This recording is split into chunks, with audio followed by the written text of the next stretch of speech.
Sahabat Charlie dimanapun berada, eh, yang saya mau sampaikan hari ini sebenarnya beberapa temuan-temuan di lapangan, di sosial media terutama, bahwasanya narasi-narasi Mbak Alawi ini kok saya baca ini seolah-olah playing victim gitu ya.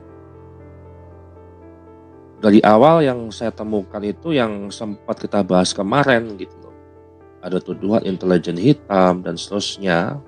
Kemudian tuduhan propaganda terhadap kasus Keimat, dan saya rangkum dari beberapa temuan-temuan ya. Itu ada 10. Dan setiap kali narasi Mbak Alawi dikritik secara akademik, itu yang muncul bukan data teman-teman, bukan metodologi, tetapi sebuah kalimat yang pada dasarnya mereka itu dizolimi. Seolah-olah ada yang ingin memisahkan habaib dengan ulama. Bukan tanggapan ilmiah sebenarnya mereka sampaikan, dan bukan membantah sebuah riset daripada kajian nasab dari tesis Keimat, kemudian kajian filologi, sejarah, DNA, dan seterusnya. Tapi menceritakan seolah-olah mereka itu dizolimi oleh oknum-oknum katanya yang ingin menjatuhkan habaib. Padahal yang dipersoalkan itu adalah klaim, bukan sebuah kehormatan. Metode itu juga bukan iman. Maka timbul satu pertanyaan yang publik awam itu tanya, kenapa setiap kritik itu selalu dibahas ataupun dibalas dengan seolah-olah mereka itu terzolimi ya. Dalam hal ini saya sebut adalah playing victim. Nah, setiap kali narasi Mbak Alawi dikritik secara data dan metodologi, responnya digeser itu loh. Bukan menjawab apa yang salah, tapi kayak seperti siapa yang dianggap tidak beradab, tidak sopan, tidak beretika. Justru mereka tidak menjawab tesis, malah menuding niatnya. Misalkan gini, tesis Keimat itu dikeluarkan secara publik dan menjadi sebuah kajian diskursus publik. Jadi yang komentari atau ditanggapi bukan tesisnya, tapi niat orangnya atau niat Keimatnya yang dibalut dengan nuansa intelijen hitam, operasi intelijen hitam misalkan. Dan inilah yang dalam kajian komunikasi politik sebenarnya disebut dengan playing victim lah ya, sebagai alat untuk bertahan dalam satu posisi di mana posisi tersebut yang tidak bisa menjawab secara substansi. Dan saya kumpulkan 10 playing victim itu, dan saya coba untuk membahasnya di sini. Yang pertama adalah begal nasab. Ini yang dari awal sudah muncul ya. Dari awal dulu polemik nasab ya, sebenarnya pembalikan korban dan pelaku sebenarnya. Kritik genealogis, kritik klaim nasab itu disebut dengan begal nasab. Ini kalimat begal nasab, kata begal nasab ini saya nggak tahu itu keluar dari sebuah kondisi apa sehingga bisa menyimpulkan dengan istilah begal nasab. Nah, masalah logisnya begini, begal itu kan merampok, mengambil, mencuri, bahasanya tuh menarik secara kasar ya, bukan miliknya gitu kan, yang bukan menjadi haknya gitu ya. Itu kan begal ya. Nah, kritik akademik itu tidak mengambil nasab, tapi memeriksa klaim. justru yang begal nasab membegal mengakui nasab untuk diakui nasabnya Ba'alawi tersambung kepada Nabi, mereka begal ke satu tokoh yang disebut-sebut datuknya para Ba'alawi yang tersambung kononnya dengan Nabi Muhammad SAW yang sebenarnya bukan miliknya. Itu kan begal sebenarnya. Nah, di mana letak playing victimnya? Yang dikritik itu klaim nasab, klaimnya mereka. Mereka ini mengaku sebagai cucu Nabi, ya, tapi memposisikan diri sebagai korban kejahatan. Katakanlah seperti itu. Padahal yang diuji itu adalah validasi daripada klaim mereka, bukan identitas personalnya. Begal nasab. Nasab itu kan ya 1-2 orang kita begal nasabnya. Sedangkan Ba'alawi di masa lalunya membegal nasab, mencangkokkan nasab. Nah itu sebenarnya begal yang sebenarnya itu adalah mereka. Karena mencangkok nasab yang memang bukan haknya mereka. Ya. Kemudian kedua, sudah diakui ulama dunia. Nah ini otoritas menggantikan sebuah metodologi. Nasab Ba'alawi itu sah katanya, karena diakui ulama besar, Syekh Nawawi, Al-Bantani, kemudian ulama-ulama dunia, kemudian ulama Nusantara, Mbah Hasim pun juga mengakui nasabnya Ba'alawi, kan gitu narasi mereka. Nah, standar gandanya adalah pengakuan ulama bagi mereka dianggap itu cukup. Ulama mengakui nasab Ba'alawi, anggaplah entah itu mengutip mensyarai kitabnya Mbah Hasim ataupun Syekh Nawawi Al-Bantani atau mengutip nama Habib Fulan bin Fulan bin Fulan, itu mereka anggap itu sebagai pengakuan dan itu menurut mereka itu cukup. Kita temukan beberapa video lalu yang sudah kita bahas kemarin, gitu ya. Ada sebuah video yang bukan video ya, postingan dari pembela Ba'alawi itu mengatakan tesis Keimat itu mendapatkan pengakuan akademik dari Kiai Haji Ahmad Zahro, profesor ya, beliau S3, Profesor Zahro kepada tesis Keimat yang menyatakan bahwasanya tesis Keimat itu adalah sah secara akademik dan ilmiah, gitu ya. Ba'alawi itu mengkritik pengakuan personal, ya gitu kan ya, tidak bisa menggantikan uji akademik. Halo. Seperti apa mereka justru mengakui ulama, ya kan? Pengakuan ulama, berarti kan sama aja mereka membicarakan diri mereka sendiri gitu loh. Pengakuan akademik Profesor Zahro kepada tesis Keimat disebut tidak cukup. Nah, playing victim di mana? Saat pengakuan mereka dipertanyakan, mereka dizolimi. Padahal mereka menolak standar yang sama saat diarahkan ke pihak lain seperti postingan. Ya saya nggak sebut namanya lah, ya udah tahu namanya kok. Ada di postingannya kok, ya. Ya paham ya sini ya. Nah kemudian ketiga, ya ini masalah adab bukan akademik. Pelarian dari substansi yang sebenarnya yang harus mereka jawab, ya. Nah kritik disebut tidak beradab. Kemudian kasar, kurang ajar, gak sopan, ataupun misalkan gak berakhlak ya. Nah, masalah metodologisnya apa? Adab tidak pernah itu bisa menggantikan uji data. Adab itu adalah sebuah etika, bukan argumen. Adab itu penting, wajib kita punya adab, tapi itu bukan argumen teman-teman. Nah, playing victimnya bagaimana? Mengganti kritik ilmiah dengan luka moral. Supaya apa? Diskusi berhenti sebelum masuk data. Jadi mereka memfilter, membentengi dulu jangan sampai masuk ke data. Supaya apa? Mereka tidak membahas metodologis. Kemudian keempat, disebut-sebut bahwasanya Keimat itu menolak ulama. Ya. Menolak ulama yang sahih, ya, menolak ulama yang telah mengakui nasabnya Ba'alawi. Kemudian di Keimat di framing menolak ulama besar, ya, baik yang dunia ataupun Nusantara gitu ya. Nah, fakta diskursifnya apa? Yang diuji itu adalah klaim ideologis, bukan mengujikan otoritas ulama. Kita kan tidak menguji otoritas ulama-ulama yang mengaku nasab Alawi, bukan. Ini klaim genealogis yang mereka klaim sebagai cucu Nabi, itu diuji. Nah, klaim victimnya di mana?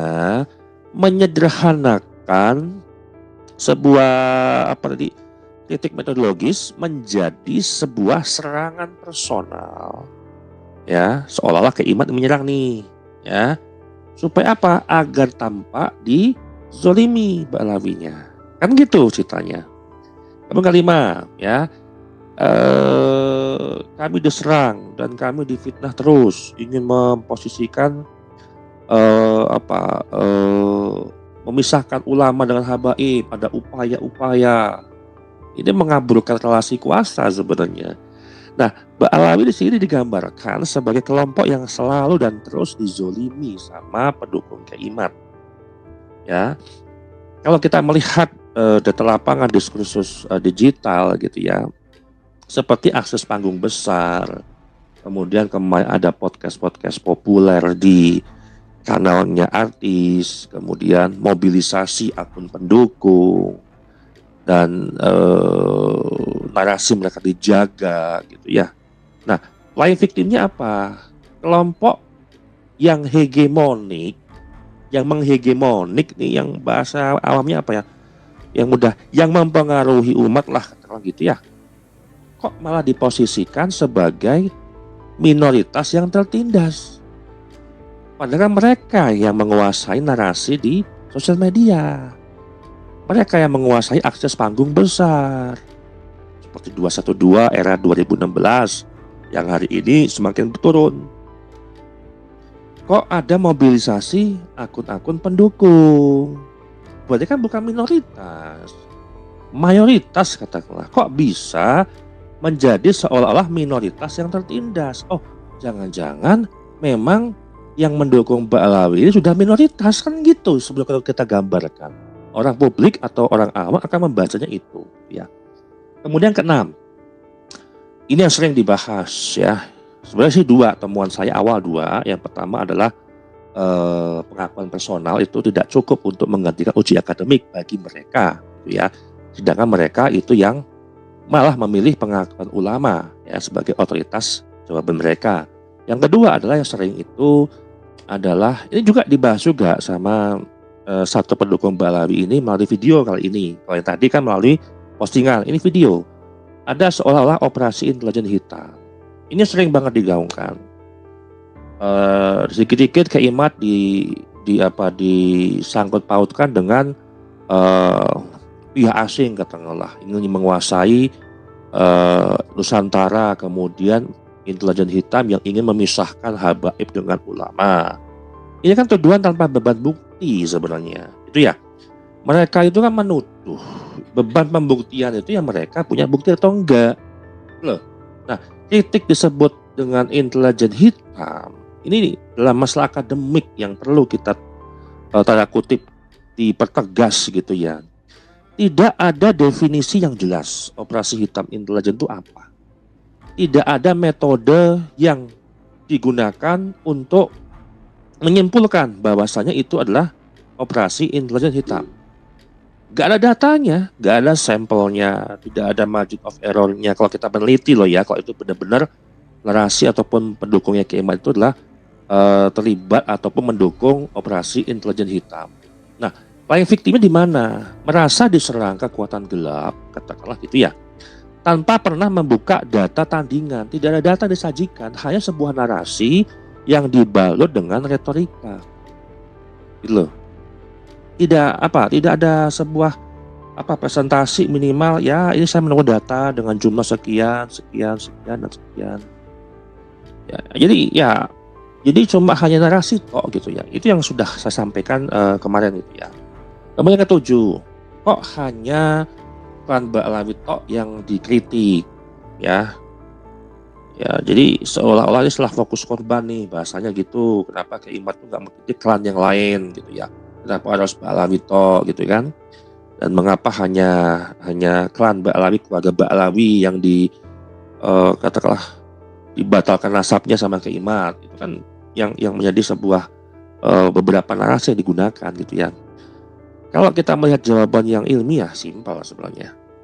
Karena klaim mereka ini, nasab mereka ini, itu yang paling masif, politis dan berdampak sosial. Betul nggak? 2016 mereka membuat aksi 212, itu berdampak sosial, politis, masif. Di situ sudah diketahui bahwa saya Mbak Alawi cucu Nabi, mengaku cucu Nabi, kan gitu. Ya, klaim yang paling masif, klaim nasab yang paling masif, paling geliat, paling aktif, terstruktur ya Mbak Alawi aja. Gitu loh. Yang lain kan tidak ada yang mengaku cucu Nabi. Wali Songo aja yang sebenarnya kalau kita urutkan Wali Songo, ke atas lagi Syekh Jumadil Kubro, kemudian ke atas lagi sampai Al Hasani itu sebagai cucu Nabi katakanlah, mereka cukup mengaku dengan oh saya keturunan Wali Songo, itu sampai keturunan Nabi, kan gitu. Hanya Mbak aja mengaku cucu Nabi. Nah, klaim victimnya di mana? Mengganti pertanyaan, apakah klaim ini valid? Menjadi, loh kok kami aja yang dituduh, kok Mbak Alawi toh, kan ada klaim yang lain, kan gitu ya. Kemudian yang ke-8, netizen, kita bicara netizen ya, netizen itu kurang ilmu. Justru ini sebenarnya merendahkan kritik akar rumput. Ya, penolak ya itu dianggap awam, katakanlah gitu. Yang menolak nasab Alawi itu dianggap awam. Terus apalagi Wahabi lah, katakanlah. Gak paham sejarah. Terus ada tuh pernyataan Habib, siapa tuh yang bilang tentang khurafat. Ini jangan disalahi, dimaknai dengan pemahaman yang minim. Ya, ini ketika membahas tentang khurafat waktu itu ya, adalah salah satu Habib yang menyampaikan itu gitu ya. Ini justru merendahkan akal pikiran ataupun kritik daripada akar rumput ya. Dianggap ya netizen kurang berilmu. Seperti tadi ya, yang menolak nasab itu dianggap awam, kemudian Wahabi dan seterusnya. Nah, standar gandanya di mana di sini? Netizen yang pro itu dianggap representasi umat. Ya. Jadi Muhyiddin lah katakanlah ya, itu dianggap merepresentasikan umat. Oh, itu suara umat nih. Kalau netizen ataupun komentar-komentar yang pro dengan Mbak Alawi dianggap sebagai oh ini suara umat. Kemudian komentar-komentar atau netizen yang kritis itu dianggap bodoh. Nah, klaim victimnya di mana? Klaim dizolimi oleh orang bodoh sambil tetap sebenarnya mereka memanfaatkan dukungan massa digital gitu loh. Mereka dizolimi sama orang bodoh, katakanlah pendukung Kiai orang bodoh katakanlah seperti ya. Tapi mereka sebenarnya saling memanfaatkan massa di digital. Padahal kalau kita telusuri, akun-akun yang mendukung pro Mbak Alawi ini akun-akun yang secara akademik, secara secara pendidikan itu jarang untuk menyentuh jenjang pendidikan tinggi. Ada kok kita pernah sampaikan persentasenya, gitu ya. Kemudian yang ke-9, DNA itu tidak relevan. Ini kan banyak yang sering dikutip oleh narasi mereka yang sering berseberangan antara pendukung Mbak Alawi dengan utama Dr. Sugeng lah gitu ya, yang di sini dalam hal ini menarasikan sebagai DNA gitu ya, menolak metode itu setelah digunakan gitu ya.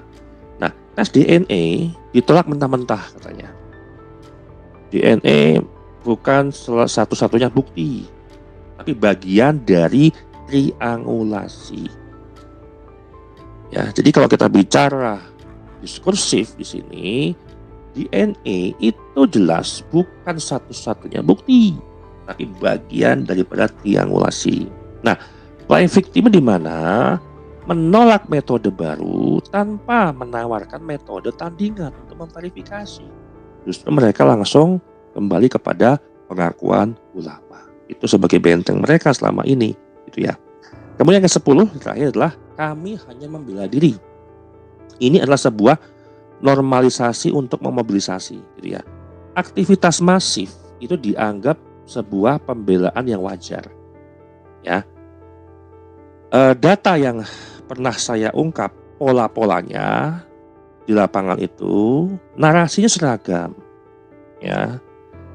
Kalau acak non organik itu kan timingnya itu kan lompat-lompat dan nggak terbaca secara struktur pola gitu ya. Tapi narasi berdekatan sehingga kita bisa membaca itu pola yang masif. Kemudian akun-akun muda itu yang mendominasi dan topiknya justru dikunci supaya untuk anti bantahan. Nah, playing victimnya di mana mobilisasi dipresentasikan sebagai reaksi alami, bukan strategi, gitu ya. Jadi mereka menganggap oh itu kan struktur alami, tidak ditemukan kok mobilisasi opini, tidak ditemukan kok ini, itu mah alami, itu representasi umat. Ya, mereka tidak mengklaim bukti strategi, tapi ketika kita melihat terjun langsung, melihat datanya, polanya jelas. Polanya jelas dan tidak mengada-ngada. Kan datanya kan ada di seluruh platform media sosial, gitu ya. Nah, kesimpulan terakhir yang saya sampaikan di sini dari 10 playing victim Nasib Ba'alawi adalah playing victim Ba'alawi itu bukan muncul karena dizolimi, melainkan karena klaim genealogis yang sebenarnya apa? Tidak siap untuk diuji, tidak siap untuk diverifikasi dengan standar yang sama seperti standar yang mereka tuntut kepada pihak lain. Demikian dari saya. Terima kasih.